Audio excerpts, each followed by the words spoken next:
tana da zafi a zuciyar na zayyana. Zuma ta so tana da daɗi a baki in har ka dandana.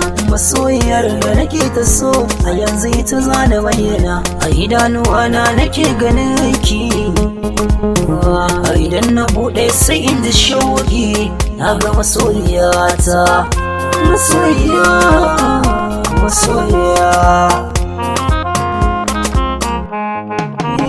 Ni a wuri na ki wuce dukkanin matan duniya. Wata an ce ƙorama ke kwakin zarce maliya. Ba na son ɓacin ranki rannan ba ni da lafiya. Ni ban san ganin hawayenki. Duk mai san ganin masoyin gaske to ya taɓa masoyiyata. Masoyiya.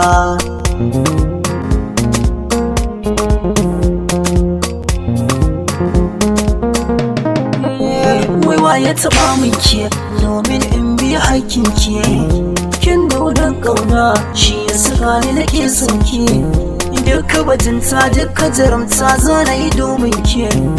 Za a kira ki sarauniya ne zan zama bawan ke. Jani jalibar tafi inda za ki je masoyiya.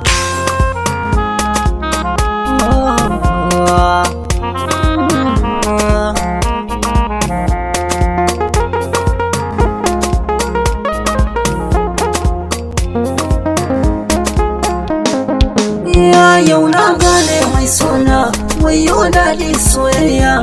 Sanki ya shiga zuciyata ya bi ta ɓargo na jijiya. Daɗi idan kina kusa da ni in babu ke zana shawuya. Ke ce nake yin ambato cikin dare ko da safiya. Fuskar ki in ta yi fara'a nan zan dinga dariya.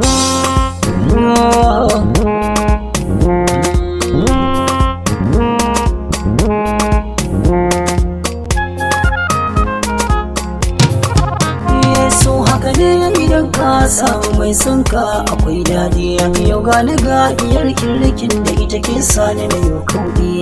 Mun ka jera da ni da ke har ma ina ta kun faɗi. Kin sace mani zuciya masoyiya. Na rike ki da gaskiya zinariya. Kin ba da ruwan zuma na sha habibiya. Zan so na kasance da ke kadai a duniya. Na kamu masoyiya. Na kamu da su da kauna.